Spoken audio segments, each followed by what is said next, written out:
Primeiro livro dos Reis, capítulo 2, você anote, se assim for possível, do versículo 1 ao versículo 9, mas eu vou ler só o versículo de número 1, porque eu vou usar esse texto como base para iniciar, mas eu não posso me deter só nele, porque nós vamos analisar várias etapas da vida de Davi, tá bom? Vamos lá então, capítulo 2, versículo de número 1, mas você anote até o versículo de número 9.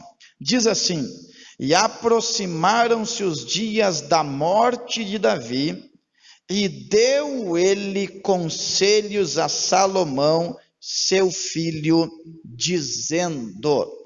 E deu conselho, ou outra tradução diz, deu ordem. Se você estudar o capítulo 2, do versículo 1 até o versículo de número 9, você só nesse texto aqui vai encontrar pelo menos 7 conselhos que Davi vai entregar para o seu filho Salomão.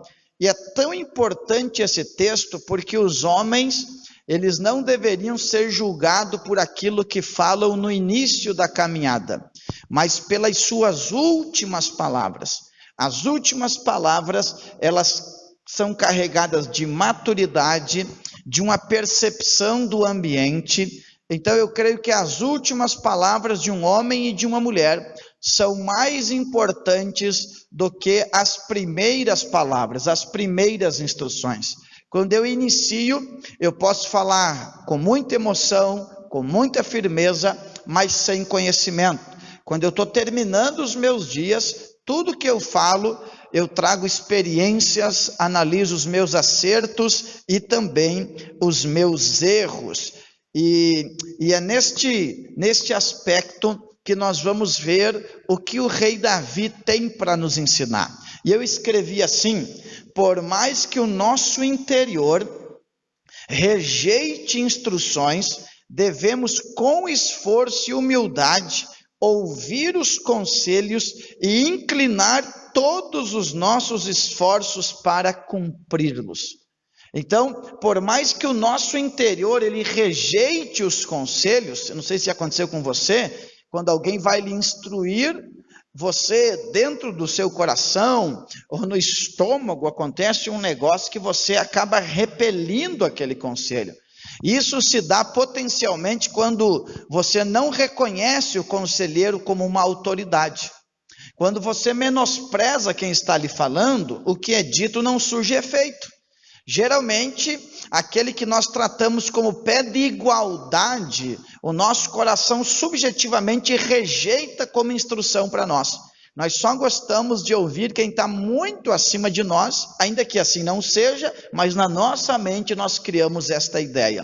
Mas se ouvirmos os conselhos, devemos inclinar todos os nossos esforços para viver esses conselhos. Existem personagens que marcaram tanto a história, que pelo simples fato de seus nomes serem mencionados, causam comoção no povo. Foi o que eu disse no domingo à noite pregando aqui, quando falei sobre Moisés, que em Israel, quando você menciona Abraão, quando você menciona Moisés e o rei Davi, as entranhas do povo se movem, há uma emoção, há uma comoção.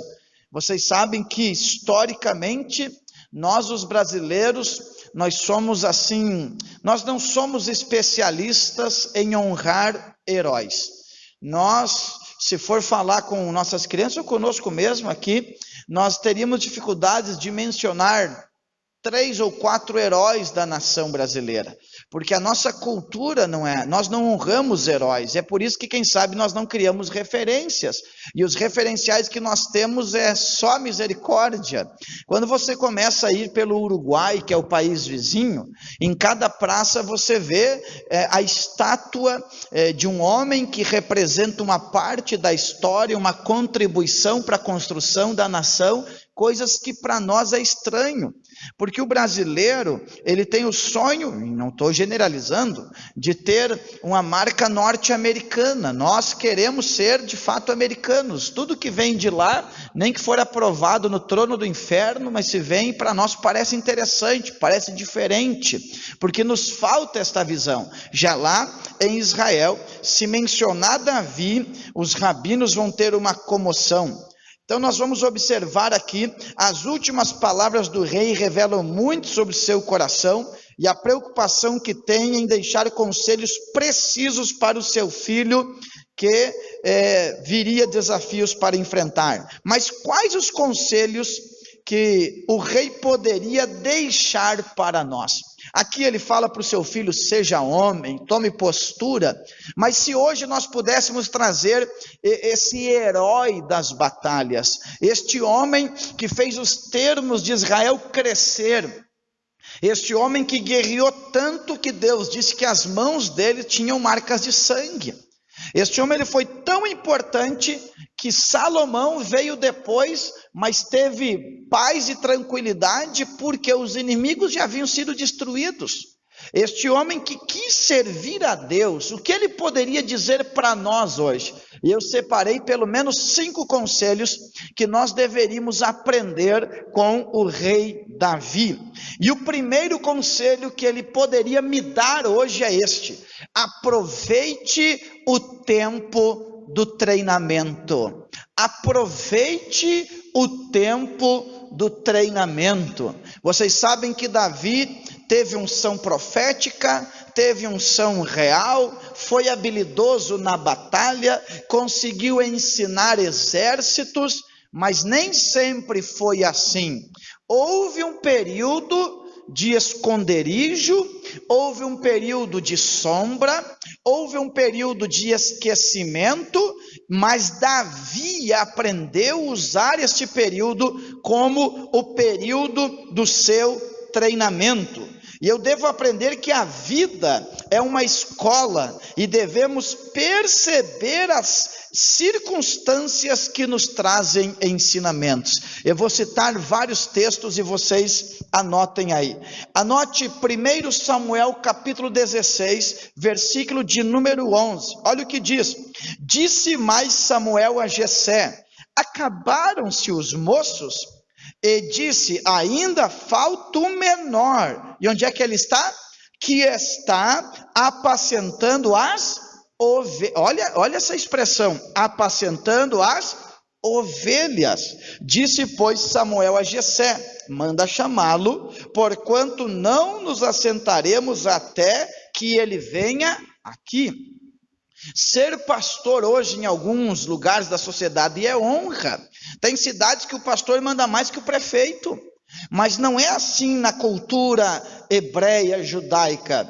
Ser pastor era uma tarefa inferior, era uma tarefa de dedicação, que o menor, o mais desprezível ia fazer. Vocês lembram que esse texto é a hora em que o profeta Samuel chega na casa de Jessé, porque Deus mandou, porque entre os filhos de Jessé, Deus tinha um rei, e Deus foi muito específico em dizer: quando tu chegar lá eu vou te mostrar. Deus falou isso, mas quando Samuel chegou, o aspecto cultural tomou conta da mente dele, e ele olhou os maiores. Lembremos-nos que Deus disse: quando tu chegar eu vou te falar. Só que o profeta se apressou, e aí Deus diz assim: ô profeta, Deus não vê como o homem vê o exterior, eu vejo o coração.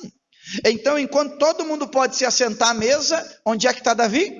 Apacentando as ovelhas. Davi tinha todos os motivos para reclamar, para se amargurar, para guardar tristeza contra pai, contra mãe, contra irmãos, mas Davi entendeu que o apacentar das ovelhas era o ambiente do seu treinamento. Então Davi, ele me diria assim: pastor Ademir, aproveite o tempo do treinamento. Aproveite o tempo do preparo. Eu vou lhe dar outras referências que vocês vão ver que o tal do apacentar ovelhas fez toda a diferença na vida dele. Inclusive, quando ele vai para o palácio, ele não esquece das ovelhas, porque é lá que o treinamento acontece.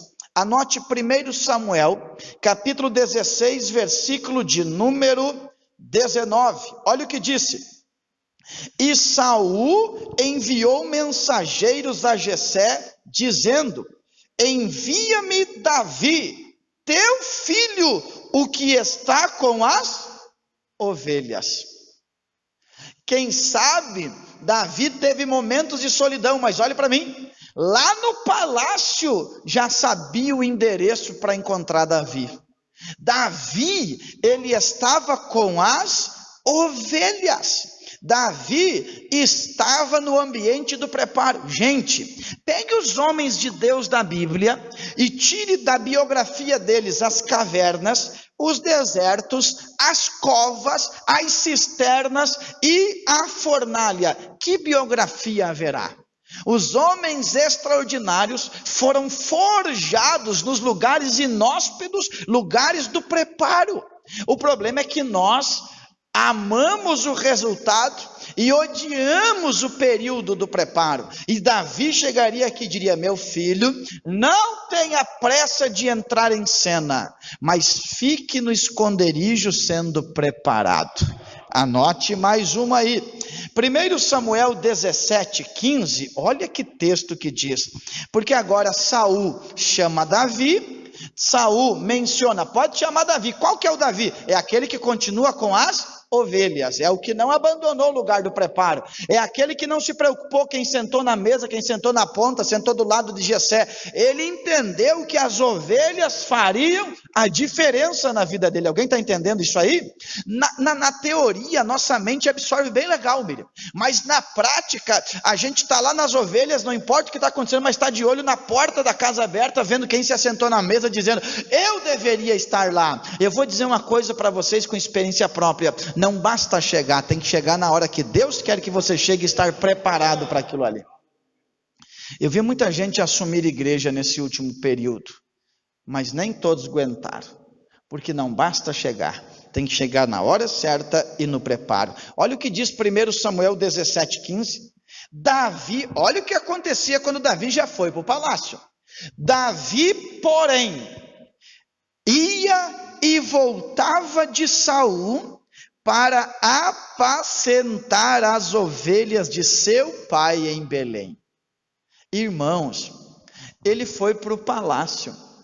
Não obstante depois Saul querer matar ele, mas ele está no primeiro amor. Ele está sendo honrado no palácio. Eu acho que fome ele não passava.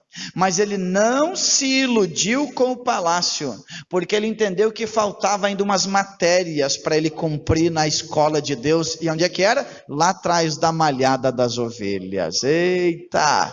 É por isso que Deus vai te levantar. Mas por mais que Deus te levanta, Ele diz: vai e faz, mas volta para a minha escola. E o importante é que eu consegui matar umas matérias no supletivo, mas no mundo espiritual não tem supletivo não. No mundo espiritual é completamente assentado, recebendo a instrução do mestre. Aí ele, quantas pessoas, Evandro, foram, esqueceram do preparo, porque se iludiram com o momento. Para o momento tá beleza, mas não é, a vida não é feita de momentos, tem algo maior para você. Mas para chegar lá, tem que voltar para a malhada das ovelhas. Quem está conseguindo entender o que o pastor está dizendo? Anote aí, 1 Samuel 17:20, olha que texto, porque o argumento dos irmãos de Davi é exatamente sobre o que nós estamos falando quando Davi vai se apresentar para guerrear e batalhar contra Golias. Na verdade até antes, porque ele estava obedecendo o pai dele para ir ver como estavam os seus irmãos. Olha o que diz a Bíblia aqui, versículo 20 do capítulo 17. Davi então se levantou de madrugada, pela manhã, olha o que diz o texto, e deixou as ovelhas com um guarda. Eita, ele está dizendo: a minha prioridade é aqui. Eu vou lá obedecer papai, mas eu não posso anular minha tarefa aqui. É aqui que eu vou ter experiência para vencer lá na frente. Está entendendo o que Deus está dizendo? Está entendendo? Então ele disse: eu vou, papai está mandando, vou levar comida para os meus irmãos, mas a minha prioridade não é me iludir com quem está lá na batalha. A minha prioridade é a escola de Deus aqui no curral das ovelhas. E deixou as ovelhas com um guarda. E carregou-se, a expressão carregou-se que significa foi preparado. E partiu como seu pai lhe ordenara. e chegou ao lugar dos carros quando já o exército em ordem de batalha e a gritos chamavam a peleja. Agora, olha o versículo de número 28 do capítulo 17, olha o que diz aí: e ouvindo Eliabe, seu irmão mais velho, falar para aqueles homens, ficou irado contra Davi e disse: por que tu veio até aqui? Por que descestes aqui? Com quem deixastes aquelas poucas ovelhas no deserto? Olha para mim aqui, o que está acontecendo no versículo 28? A chamada de Davi está sendo confrontada, e Eliabe está tocando na escola, dizendo: completou a escola ou abandonou? E o que Davi fez no versículo de número 20? Ele cumpriu na íntegra o que Deus mandou. É para cuidar da ovelha? Então eu tenho que obedecer papai, mas as ovelhas não ficam descuidadas. Está dando para entender o que eu quero aplicar? Você vai, você faz, mas Davi iria me dizer assim: Marciano, por mais que você vá, se você ficou devendo uma matéria na minha escola, lá na frente tu vai ser confrontado exatamente naquilo que você deve, e você vai ter que voltar e cumprir a tarefa que eu lhe ordenei. Olha o que diz o restante do versículo: bem conheço a tua presunção e a maldade do teu coração, que desceste para ver a peleja. Não, eu não desci para ver a peleja, eu já fui preparado lá atrás, eu desci foi para pelejar. Quem não faz o preparo de Deus acontecer na própria vida, fica só olhando a peleja, mas quem fez acontecer, ele vai para também batalhar. Oh, glória a Deus! Quem não passou pelo preparo, pelo tempo do treinamento, ele vê a batalha e treme as pernas. Mas quem está preparado, a Bíblia diz, se você ler 1 Samuel 17, diz que Davi correu para a batalha, não correu da batalha, ele correu para a batalha. E olha o que diz a Bíblia, anote, 1 Samuel 17, 34 ao 36, olha o que diz aqui. Então, agora chegou a hora de ser graduado, chegou a hora de fazer o treinamento acontecer. Olha o que disse Davi: então disse Davi a Saul, teu servo apacentava as ovelhas de seu pai. O teu servo tem história, o teu servo não apareceu, mas estava no treinamento, teu servo não abortou o treinamento, e quando vinha um leão, e um urso, tem gente que ri de Davi, coitadinho, cuida de ovelha, enquanto vocês pensam que eu só cuido de ovelha, eu já enfrentei urso e enfrentei leão, glória, e tomava uma ovelha do rebanho, eu saía após ele, e o feria, e livrava da sua boca, e quando ele se afrontava contra mim, lançava-lhe mão da barba, e o feria e o matava. Assim feria o teu servo, o leão como o urso. Olha o que ele está dizendo: assim será este incircunciso filisteu. Glória! Sabe o que Davi está fazendo? É isso aqui, é isso aqui, O Davi está indo para o Enem. Aí ele não está dizendo, Deus me revela, ele está dizendo, está na mão, eu me preparei antes de chegar aqui. Davi não está chegando da hora do vamos ver, porque as oportunidades ou elas te matam ou elas te exaltam, vai depender do teu preparo. Eu vi gente orar para pregar num congresso do Brasil muitas vezes, mas quando pregou desapareceu, até a agenda que tinha, pastor Ademir, desapareceu. A Bíblia diz que aquele que tem lhe será dado, e aquele que não tem, até o que tem lhe será tirado, porque nunca matou urso e nunca matou leão, porque nunca foi atrás da malhada das ovelhas. Então Davi me diria assim, aproveita o tempo do treinamento, anote aí assim de lambuja, Lucas 1,80, que é um versículo que falou muito conosco ano passado. Lucas 1,80 diz, e o menino crescia e se fortalecia, e esteve nos desertos, até o dia de se apresentar a Israel. Até crescer e se fortalecer é minha e tua tarefa, o até é Deus que vai cuidar, e a gente fica preocupado no até quando, Senhor, até, não filho, isso não é tua preocupação, do até cuido eu, mas quando chegar o até, tu tem que estar crescido e fortalecido na minha presença. Deu para entender o que o pastor disse? Então o primeiro conselho que Davi me diria e daria para você é este: aproveite o tempo do treinamento. 3 observações sobre isso. Quem quiser anotar, é precioso. Eu anotei assim, ó.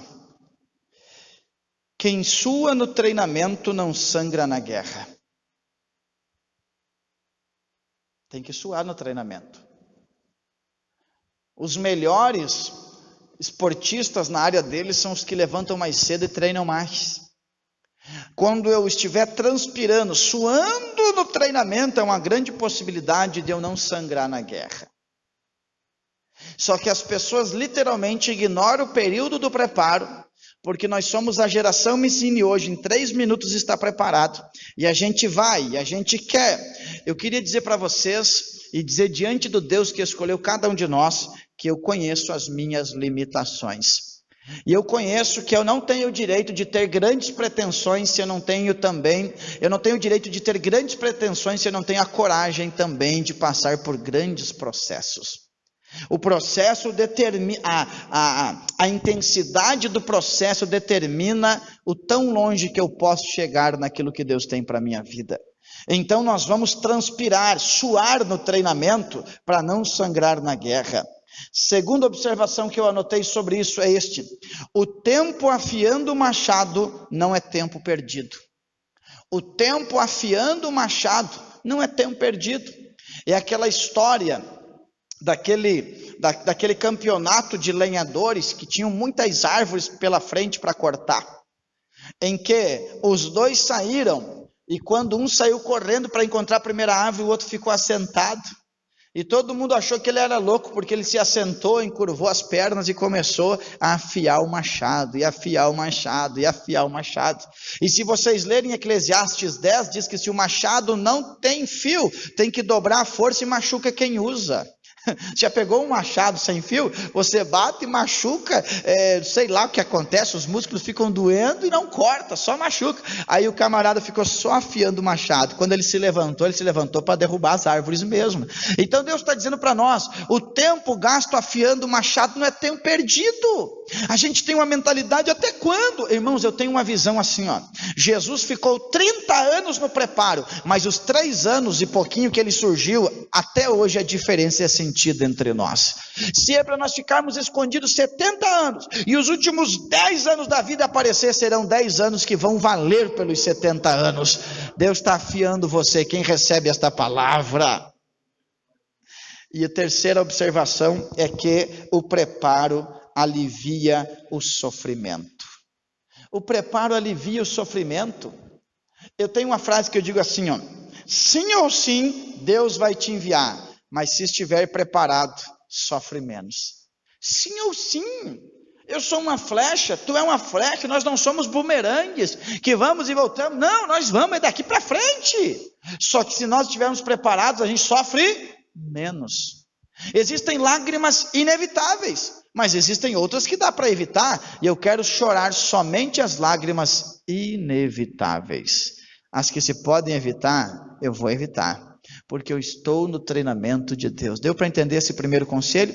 Aí Davi, ele continuaria, e se fosse Davi, nós estaríamos até mais atentos, temerosos, porque é Davi, não é o Marciano, apesar que o tamanho, quem sabe, seria, né, mas ele mais fortinho assim, tá? Mas ele daria o segundo conselho para nós. Davi olharia para a própria vida dele, pararia um pouquinho, e daqui um pouco diria assim: meu segundo conselho para vocês é: mantenham a prudência. Mantenham a prudência. Davi diria assim para nós: a minha história não precisaria carregar marcas negativas se eu fosse prudente o tempo todo. Davi olharia para nós e com certeza não seria como nós. Ele não ia chutar o chão, ele ia lagrimejar os olhos, o seu queixo ia ficar trêmulo, e ele diria para nós: valorizem a prudência, porque eu quase perdi tudo quando perdi a prudência. Ele daria esse conselho com um peso de temor, de responsabilidade, e eu vou lhe mostrar. Eu tenho destacado que admiro a Bíblia, porque a Bíblia enaltece as virtudes dos homens, mas ela não esconde as fraquezas humanas. Davi, ao analisar a própria vida, nos falaria sobre dar muito valor à prudência. Anote 1 Samuel capítulo 18, versículo de número 5. Olha que texto. 1 Samuel 18, 5 diz assim: e saía Davi aonde quer que Saul o enviasse, e conduzia-se com prudência, e Saul o pôs sobre os homens de guerra, e era aceito aos olhos do povo e até aos olhos dos servos de Saul. Ele era aceito diante do povo e até dos servos de Saul, que deveria ficar com ciúme. Mas por que Davi era aceito? Porque ele se conduzia com prudência. Diga comigo, prudência. 1 Samuel 18, 14, olha o que diz esse texto, 18, 14, e Davi se conduzia com prudência em todos os seus caminhos, e o Senhor era com ele. Oh, glória a Deus por isso. Olha como a história de Davi começa fenomenal, começa de maneira extraordinária.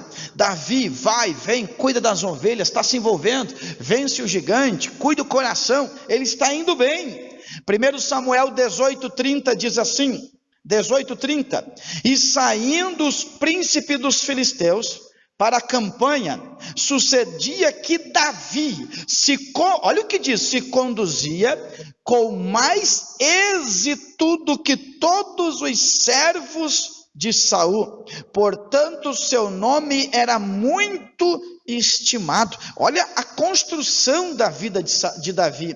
Agora ele está saindo e todo mundo está aplaudindo, todo mundo está feliz, todo mundo está dizendo, esse é o homem, esse é o que matou seus 10 milhares. Só que alguma coisa aconteceu, e Davi baixaria a cabeça para nós e diria, esse foi o início, mas no meio eu perdi a prudência, no meio eu não vigiei, no meio, como disse el uruguaio, mis ojos se encandilaram, meus olhos brilharam, e o meu coração perdeu o filtro do temor. E olha o que diz a Bíblia, 2 Samuel capítulo 11, versículo 1 e 2, depois você pode ler um pouquinho mais, mas eu vou ler só esses dois que diz assim, ó. E aconteceu que agora Davi não era mais o menino de Saul, agora Davi não era o guri que estava atrás da malhada das ovelhas, o filho servicial de Jessé. Agora Davi é o rei, Davi tem trono, Davi tem empregados, Davi tem conforto, Davi tem trono, gente, Davi tem palácio, Davi é reconhecidíssimo. Se falassem Davi, as pernas dos inimigos tremiam. Só que Davi tinha tudo isso, mas perdeu o quê? A prudência. E olha o que aconteceu. E aconteceu que, tendo decorrido um ano, no tempo em que os reis saem à guerra, enviou Davi a Joabe, e com ele os seus servos, e todo Israel, e eles destruíram os filhos de Amon, e cercaram a Rabá, porém, Davi ficou em Jerusalém. E aconteceu que numa tarde, Davi se levantou do seu leito, e andava passeando no terraço da casa real, e viu do terraço a uma mulher que se estava lavando, e era esta mulher muito formosa à vista. Davi começou a desconstruir a blindagem da prudência. Davi começou a relaxar, a ficar tranquilo. Vocês já conhecem a história, né? Que ele chama Betseba, dorme com Betseba, ela fica grávida. Vocês sabem a história? Que ele maquina a morte do marido de Betseba, que é um servo fiel. Não obstante Deus o amar, Deus não esconde o pecado. E por que Deus não esconde o pecado de Davi? Para dizer, gente, até aqueles que são segundo o meu coração, se eles perderem o princípio da prudência, eles jogam tudo para perder, tudo eles jogam no lixo. Agora, nesse texto que eu disse para vocês, do versículo 1 e 2, eu destaco aqui pelo menos 3 consequências da falta de prudência. É rápido. A primeira, não discernir o tempo. Davi não discerniu que era hora de ir para a batalha. Davi não discerniu que não era hora de ficar no palácio. Olhe para mim, desfrute quando Deus lhe der conforto, mas não te apega a isso. Na hora de ir para a batalha, vá para a batalha, bendito seja Deus. Então Davi, ele não discerniu o tempo. Eu creio que é exatamente isto, Carlinhos, Patrick, que quando a gente perde a percepção do tempo, a gente já está desconstruindo o princípio da prudência. Paulo falou muito sobre isso, o apóstolo, remindo o tempo, porque os dias são maus, já é tempo de vos despertardes do sono. Ou seja, quando eu perco a percepção do tempo, eu perco a visitação de Deus e eu começo a relaxar no princípio da prudência. Está dando para entender o que o pastor está ensinando? Segunda observação da consequência da falta de prudência, enviar outro para cumprir as minhas tarefas. Ele envia Joabe, mas era ele que tinha que estar na batalha. Eu tenho dito assim, presbítero Amarildo, que eu não posso ordenar ou pagar ninguém para fazer o que eu tenho que fazer como pastor. Eu tenho que dividir as tarefas pelo fato de entender a minha limitação e abraçar tudo, mas eu não posso dividir a tarefa para justificar minha preguiça. Eu não posso dividir as tarefas para que eu tenha um relaxamento emocional, porque Davi disse, eu tenho Joabe era o cara mesmo, não. Joabe matava mesmo, Joabe era da tropa de elite de Davi, só que Joabe é para fazer a tarefa de Joabe, Davi é para fazer a tarefa de Davi. Alguém está entendendo o que Deus está dizendo? Quando eu perco o princípio da prudência, eu vou terceirizando, Evandro faz isso, Miriam faz, Vitória, é você agora. Não, o que é para vocês fazerem, Deus já determinou, e o que é para eu fazer, Ele já ordenou. Quem dá glória a Deus por isso? Vocês não veem isso na vida, na nossa vida, né? Mas dos que nos rodeiam, a gente começa a terceirizar. E em terceiro lugar, qual é a consequência da falta de prudência? Fixar os olhos no lugar errado. Ele poderia ter visto Betseba, mas ele não precisava ter fixado os olhos nela. Diga comigo, quem procura acha. É isso aí. E tem um versículo em Provérbios que diz assim, que os olhos dos homens são como o inferno, que nunca se fartam. Pode passar 30, se você não tem o princípio da prudência, 30 vezes você vai olhar.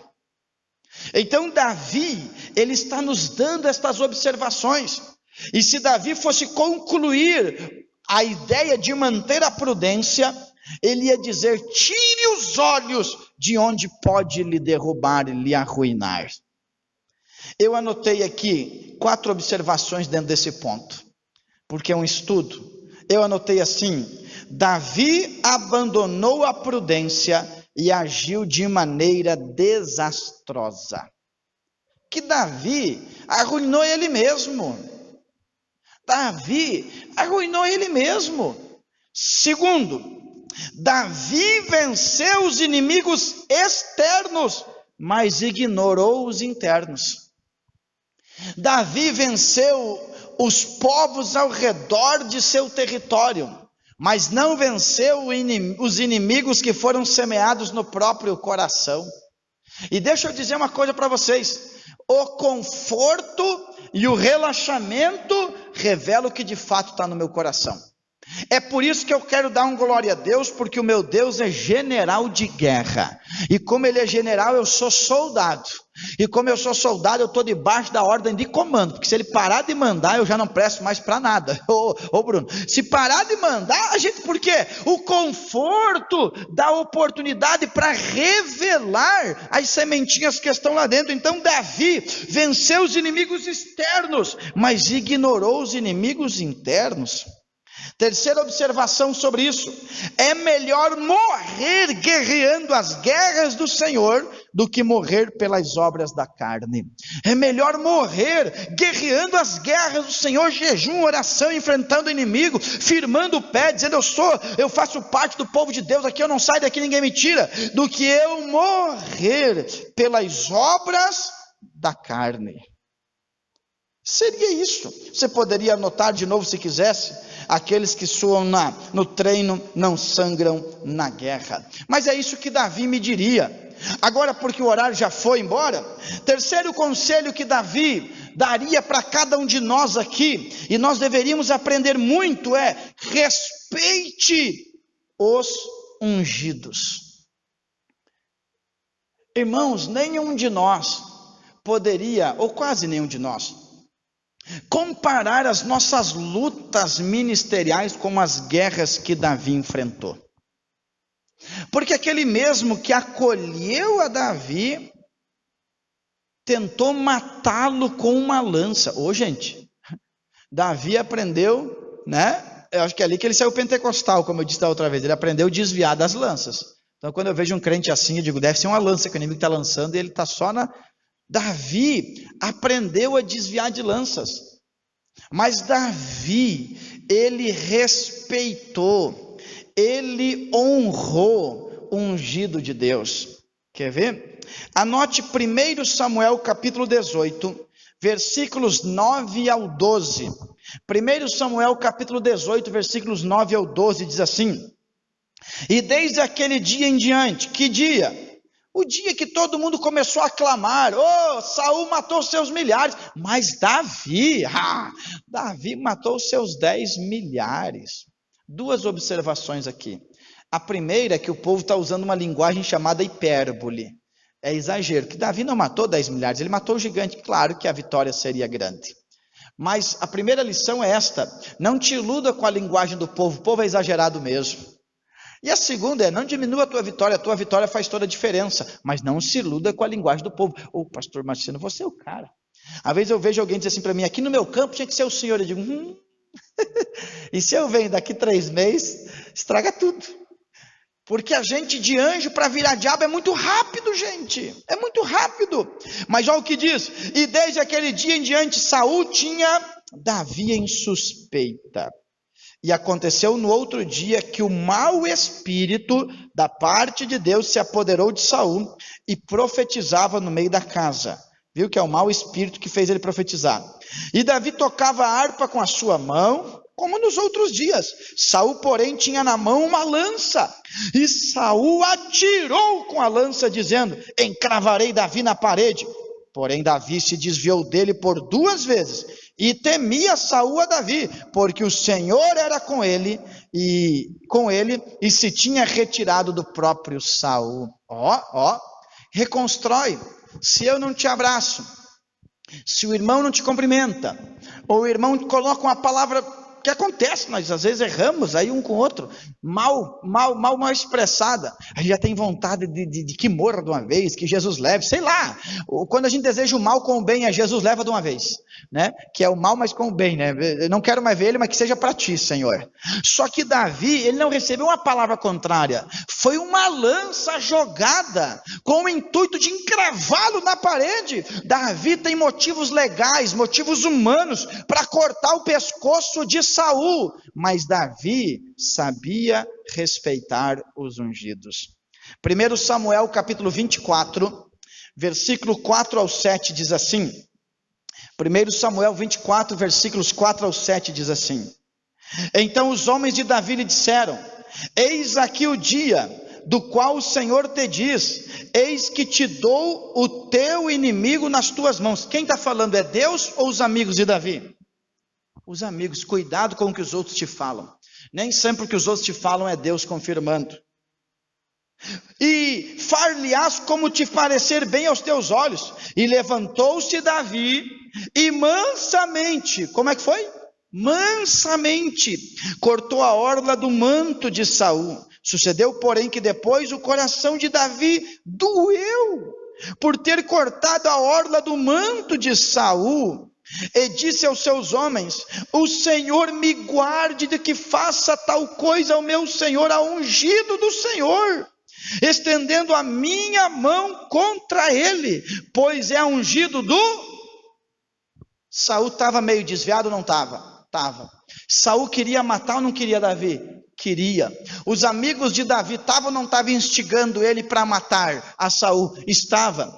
Davi teve uma atitude? Teve, cortou a orla. Ele dá a entender que nem isso ele deveria fazer, porque o coração dele dói. O coração dele dói. Não dói porque é Saul, dói porque há uma unção sobre Saul. Agora, olha a lição que eu estou aprendendo aqui, ó. Davi não aceita sugestão, sente temor por ter praticado algo que no seu pensamento não deveria. Se vocês lerem aqui o capítulo 24, vocês vão ver que Saul está andando, tem dor de barriga, tem que ir para a caverna aliviar o ventre, e daqui um pouco dá uma bagunça num desses episódios, e aí ele tem acesso mais tarde a Saul. Ele pode matar Saul, mas ele não faz. Então ele não aceita a sugestão, ele não mata, mas ele não pratica o que a gente pratica. A gente diz assim: eu não vou fazer, mas se tiver na tua mão, tu faz. Não, olha, eu não posso, mas se cair na tua mão, tu decepa. Davi não faz isso. Além dele não aceitar a sugestão, além dele não tocar, olha o que diz a Bíblia aqui, ó. Pois é ungido do Senhor. E com estas palavras, Davi conteve os seus homens, e não lhes permitiu que se levantassem contra Saul. E Saul se levantou da caverna e prosseguiu o seu caminho. Davi diria: gente, tem horas que vai vir na tua mão para fazer o mal, não faça contra o ungido do Senhor. Mas tem horas que não vem na tua mão, mas vem na mão de alguém, não instigue ele a fazer o mal. Davi está dizendo: gente, eu quero dar um conselho para vocês. Quem faz a justiça acontecer é quem está sentado no alto e sublime trono. Não tem nada a ver conosco. Eu quero que você entenda algumas coisas aqui, ó. A primeira: o que eu plantar eu vou colher. É isso que Davi está dizendo: que eu plantar eu vou colher. Quantas pessoas vêm para tocar na orla do vestido de um ungido? Não deixa. Tire da sua cabeça essa ideia banal que as pessoas estão colocando nas redes sociais. A gente aqui, deixa eu falar bem tranquilo, a gente aqui não tem o costume, não que nós não deveríamos ter, nós não temos o costume de se colocar em pé quando passa um microfone para o pastor Marciano. Nós não temos o costume de honrar o pastor toda hora, nós não temos isso. O máximo, o pastor Ademir, os obreiros, às vezes o Patrick, o Carlinhos, eu quero saudar o pastor presidente, que é bonito da parte deles, mas no meu coração não altera nada, mas é bonito da parte deles. É algo espontâneo. Vocês, o Amarildo está aqui, 4 anos, eu nunca promovi de mão própria, eu insisti um aniversário, e estipulei alguma coisa, que eu acho que os reconhecimentos têm que ser naturais, espontâneos. Mas cuidado, porque existem pessoas nas redes sociais condenando as boas práticas. Quando um pastor se aproveita disso, não é o erro do povo por honrar, é o erro do pastor por não ter maturidade. Mas o erro do pastor não anula o princípio estabelecido: dê honra, cuide, porque o que eu planto eu colho, bendito seja Deus. Então, se em algum momento vocês, ou pastor Marcelo ou qualquer outro, menosprezarem vocês, continue honrando, porque o Deus que mandou é o Deus que vai pagar e não vai faltar nada para nós, e vai tratar com quem não soube receber. Então Davi diria: respeite os ungidos, porque aquilo que eu plantar eu vou colher. Em segundo lugar, ele poderia dizer assim: o que eu honrar, eu poderei atrair para a minha vida. O que eu honrar, eu posso atrair para a minha vida. E eu anotei aqui uma referência do profeta Eliseu. E eu anotei 3 observações sobre o profeta Eliseu, irmã Kessia. 3 observações. Primeira: Eliseu foi ungido. Eliseu foi ungido, 1 Reis capítulo 19, versículo 16, o Senhor disse assim: ô Elias, tu vai ungir a Eliseu. Eliseu foi ungido. Segunda coisa que eu aprendi, 2 Reis capítulo 13, versículo 14 ao 21, Eliseu ficou doente, mas continuou ungido. Ô glória! Eliseu ficou doente, mas continuou ungido. Cuidado para não tocar no doente, dizendo, está doente mesmo. Se está doente, mas Deus ungiu, tem unção sobre ele. A terceira observação está em Reis capítulo 13, versículo 21, 2 Reis, que diz que Eliseu estava morto, mas estava ungido. Ô glória! Eles lançaram o morto sobre os ossos de Eliseu, e o morto ressuscitou. Ô glória! Quantos dizem amém por isso? Davi diria para nós: gente, não precisa vocês tocarem nos ungidos. Quando eles perdem a visão, eles mesmos se matam no meio da caminhada ou no fim dela. Foi o que aconteceu com Saul. Davi recebeu 3 vezes a unção, mas Davi não teve por pretensão tirar quem estava no trono, que naquele então, por lógica do mundo espiritual, era um usurpador, porque era uma posição adquirida por Deus para Davi. Mas Davi tinha assim: o mesmo Deus que me tirou de trás da malhada das ovelhas e diz que eu vou sentar lá, não me mandou tirar ninguém. O mesmo Deus que coloca é o Deus que tira. Oh glória a Deus por isso. É Deus. Posso falar para vocês com temor? Eu tenho muito temor, Nath, quando eu vou falar, e eu acho que é um pecado meu. Eu não prego sobre o princípio da honra para vocês, porque eu tenho a sensação às vezes que eu posso estar dando a entender que eu estou reivindicando algo para mim. E de onde eu venho, pelo simples fato de fazer alguma coisa para Deus, já é uma grande honra. Mas não se trata de mim, se trata de um princípio que Deus estabeleceu e que nós devemos viver isso para vivermos dias agradáveis diante de Deus.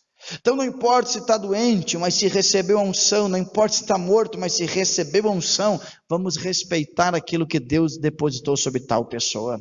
Não vamos entrar nesta onda que banaliza os princípios bíblicos em nome de uma libertação. Vou libertar vocês.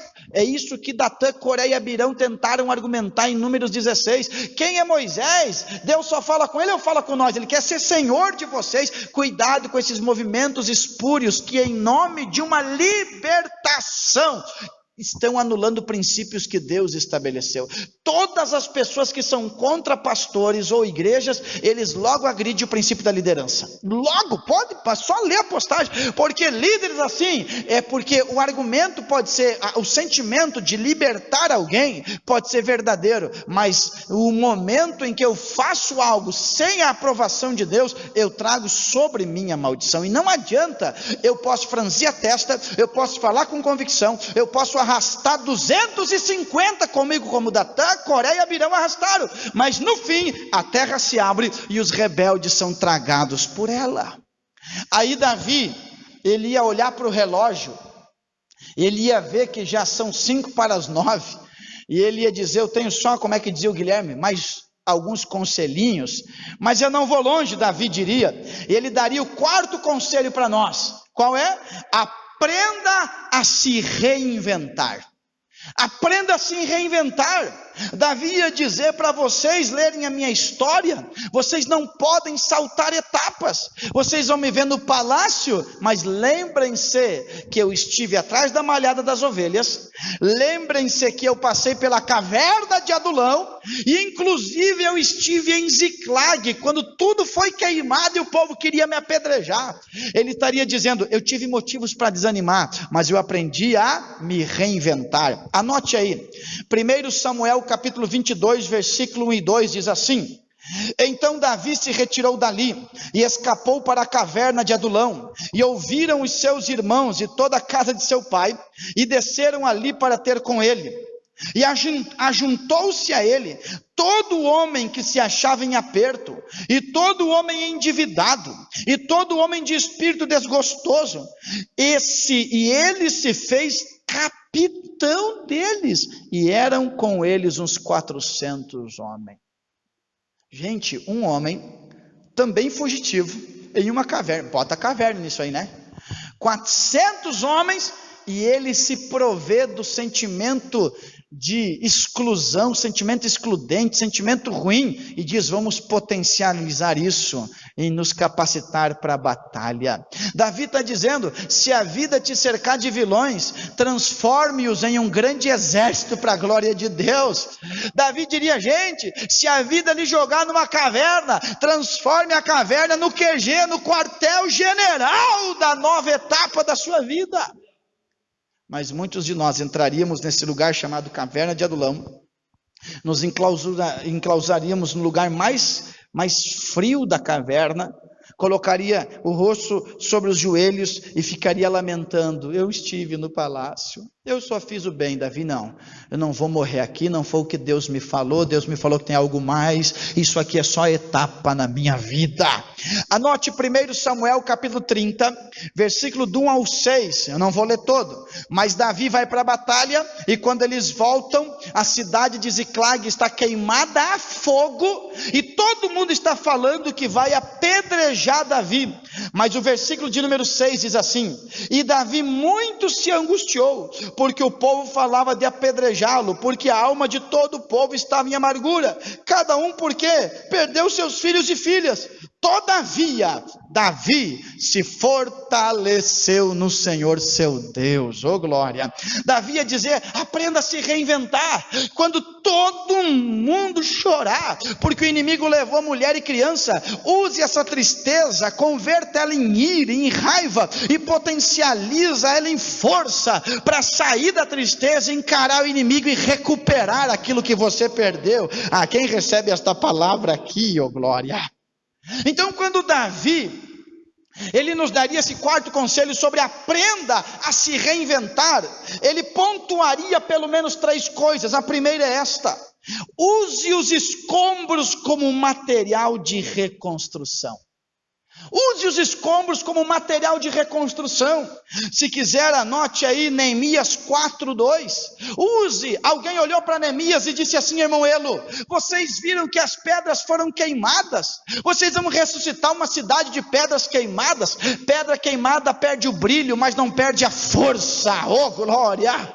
Pedra queimada pode estar guardada entre as cinzas dos escombros, mas elas são materiais de reconstrução. Queria dizer para você, não importa se alguém diz perdeu o brilho, é uma pedra queimada, Deus está dizendo assim: é material de reconstrução. Oh glória!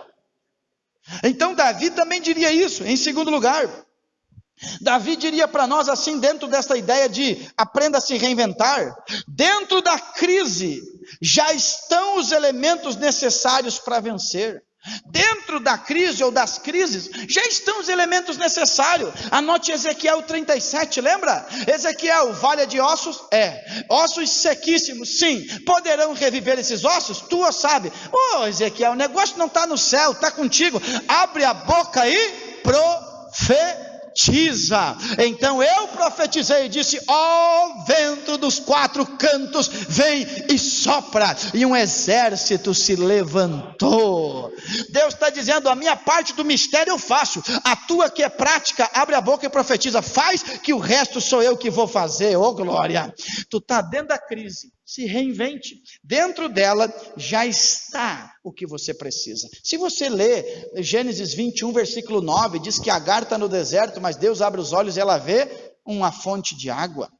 E ele diria assim para nós também, ele diria assim: é nas lutas que Deus quer te promover. É nas lutas. 1 Samuel 17, 50 ao 58, ele venceu Golias, e foi dali que Davi, olha o que o pastor está dizendo: pastor, eu quero sair do anonimato, eu quero que a minha empresa cresça, o meu ministério floresça. Deus diz: então eu vou mandar o Golias para ti. O Golias, é que você só está vendo o Golias. Veja no Golias a oportunidade de Deus te promover no meio da luta. E Davi terminaria os seus conselhos em quinto lugar. Ele diria para nós assim: gente, eu vou terminar o meu conselho, eu quero que vocês levem a sério isso. Mas eu quero que vocês levem a sério mesmo, porque disto vai depender a vida de vocês, inclusive a salvação. E o que é, Davi? Conta para nós. Ele diria assim, em quinto lugar: cuidado, somente boas intenções não são suficientes.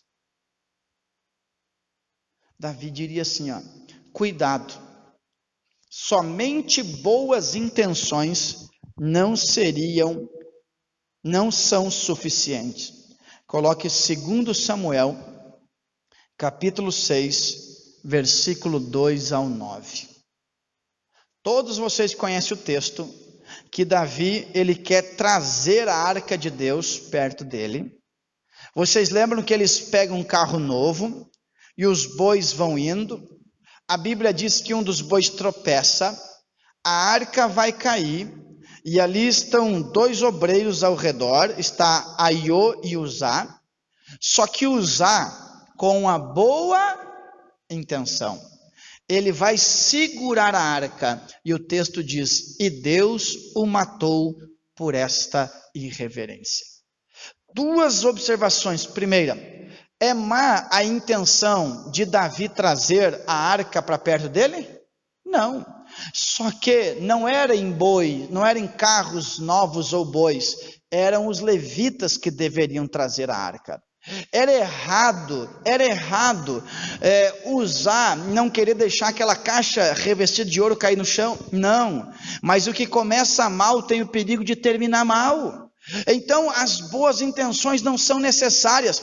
Eu não sei se vocês conhecem aquele ditado que alguém já disse, deve ser verdade, porque eu nunca fui no inferno, né? Mas alguém disse assim, ó, que as ruas do inferno estão pavimentadas de boas intenções. De boas intenções o inferno está cheio. Eu lembro de ter ido a uma loja aqui no shopping em Caxias, e fomos fazer alguma compra, os teus pais estavam juntos, e eu lembro que o funcionário me atendeu de uma maneira muito atenciosa, e iniciou um diálogo, e naquele diálogo, eu não sei de que ponto, saiu a história bíblica e tal, e servir a Deus, e ser crente, e ele disse assim, tu sabe que eu também leio a Bíblia, e eu também falo com Deus. Aí ele disse assim, da minha maneira, claro, né, eu não vou à igreja. Aí eu questionei ele, mas quem estabeleceu a regra? Quem estabeleceu a regra? Não existe esta ideia brasileira, diabólica, pecaminosa, que eu sirvo a Deus à minha maneira. Existem pessoas que vão caminhar sua vida toda achando que as suas boas intenções são o suficientes, mas se não viverem uma vida sacrificial em Cristo, renunciando, tomando a sua cruz, se identificando com Cristo, chegarão no último dia e receberão a triste notícia, apartai-vos de mim, vós que praticais a iniquidade. Mas eu preguei no teu nome, eu profetizei no teu nome, eu curei doentes. Vocês tiveram boas intenções, mas disto o inferno está cheio. Não basta dizer quer. Alguém já disse assim para mim, pastor, eu só queria ajudar, e olha o que eu ganhei. É porque ninguém mandou você se meter ali, não é a sua área, não é a sua hora. A Bíblia diz que se meter em assunto alheio é como pegar um cachorro pelas orelhas. Outra tradução diz que é como pegar um cachorro pelo rabo. Eu tenho certeza que tu vai sair mordido, no mínimo arranhado. Então não basta ter boas intenções, eu tenho que olhar para dentro de mim e ver, estou agradando a Deus ou não estou agradando a Deus? Então anote aí 3 observações sobre isso. Primeiro, as coisas devem ser feitas como ele exigiu. As coisas devem ser como ele exigiu. As coisas devem ser feitas como ele exigiu. Segunda, não adianta mudar os métodos se não obedecemos os princípios. Não adianta mudar os métodos se não obedecermos os princípios. A primeira é, as coisas devem ser feitas como ele exigiu. A segunda, não adianta mudar os métodos se não obedecermos os princípios. E a terceira e última, Jesus ensinou a orar assim: Pai, seja feita a tua vontade. Quantos querem fazer a vontade do Pai?